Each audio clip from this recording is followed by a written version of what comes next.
ভাই এটা কি ভাই এটা কি ভাই পানি দিতে ভাই ভাই আমাকে পালানো যাচ্ছে ভাই পালানো কি লাগছে ভাই তোমারে গুলি কেন বাইরে আওয়ামী লীগের জমানা না হুঁশিয়ার সাবধান আসামিকে খুঁজতে আমরা যে ভোরবেলায় গেছি এটার জন্য তারা আমাদেরকে হুমকি ধামকি দিচ্ছে যে তাদের বাসায় আমরা আক্রমণ করছি, ডাকাতি করতে গেছি, এই ধরনের মামলা দেবে আমাদেরকে। পুরের মধ্যে একটা ভবন যেখানে সম্পূর্ণ আওয়ামী লীগের শেল্টার চলে, সম্পূর্ণ আওয়ামী লীগের শেল্টার এই ভবন থেকে হয়। আমি একটু বলি এখানে ঘটনা হলো আপনার পতিত স্বৈরাচারের রংপুরের মহিলা এমপি ববি এবং তার স্বামী সিরাজুল ইসলাম এইখানে 11B-তে আশ্রয় গ্রহণ করছে। দীর্ঘ 2 মাসের উপরে তারা এখানে অবস্থান করতেছে আমরা জানতে পারি।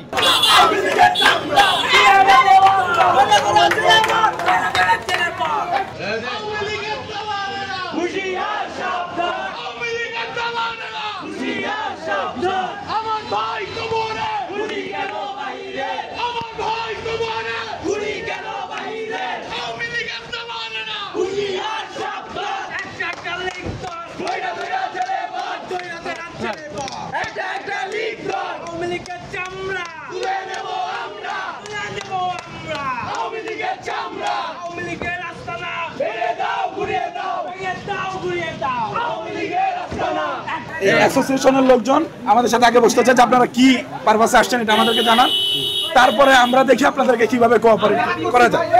আমরা আপনাদেরকে কোঅপারেট করতে চাই, ল এজেন্সি থেকে আসছেন, আমরা আপনাদেরকে কোঅপারেট করতে চাই। এটা বলার পর তাদেরকে আমরা বিষয়টা জানাই যে আপনাদের বিল্ডিং এ একজন আওয়ামী লীগের এমপি, একজন স্বেচ্ছাসেবক লীগ নেতা এবং আওয়ামী লীগ নেতা আছে, আমাদের কাছে তথ্য আছে।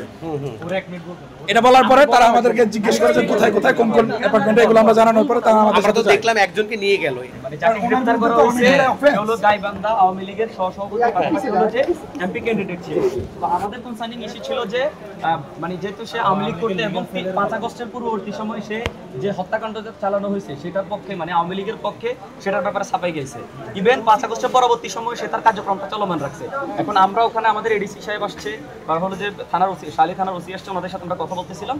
তো একটা পর্যায়ে আমরা বারবার করে ওনারা আমাদেরকে বলতেছিল যে আপনারা মামলা করেন তাহলে আমরা ওনাদেরকে গ্রেফতার করতে পারবো। কিন্তু আমরা বলছি তখন আমাদের কথাটা ছিল যে সরকার যেহেতু আওয়ামী লীগের সকল কার্যক্রম সকল কিছু নিষিদ্ধ করছে এবং এ ব্যাপারে একটা স্টেটমেন্টও আসছে যে আওয়ামী লীগের পক্ষে কেউ যদি সাফাই গায়, কেউ যদি আওয়ামী লীগের ব্যাপারে প্রোপাগান্ডা ছড়ায় বা অন্যান্য কার্যক্রম পরিচালনা করে তাই কিন্তু তার বিরুদ্ধে আইনগত ব্যবস্থা নিয়ে কিন্তু স্টেপ থাকে। কিন্তু ওনারা বারবার আমাদেরকে বলতেছে যতক্ষণ আপনারা ওর বিরুদ্ধে মামলা করেন ততক্ষণ আমরা তাকে গ্রেফতার করতে পারবো। তো আমাদের প্রশ্ন ছিল যে আপনি কি চাচ্ছেন আমরা মামলা করি, তাকে এখানে রেখে যে সেখান থেকে পালিয়ে যাক? কিন্তু বারবারই ওনারা বলতেছেন না, ওনাকে আমরা এখান থেকে নিতে পারবো না, আপনারা যতক্ষণ না পর্যন্ত মামলা করবেন।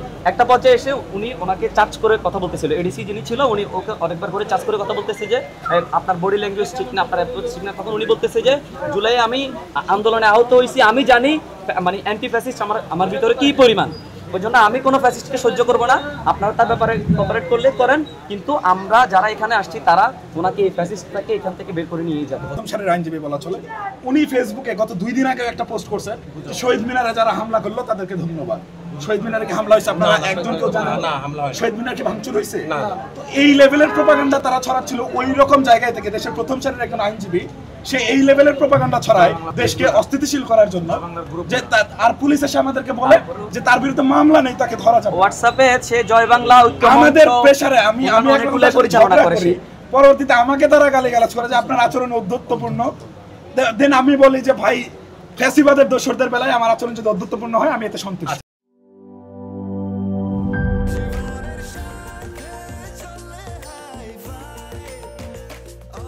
স্বাস্থ্যকর অল টাইম, সব সময় অল টাইম হেলদি লাইফ।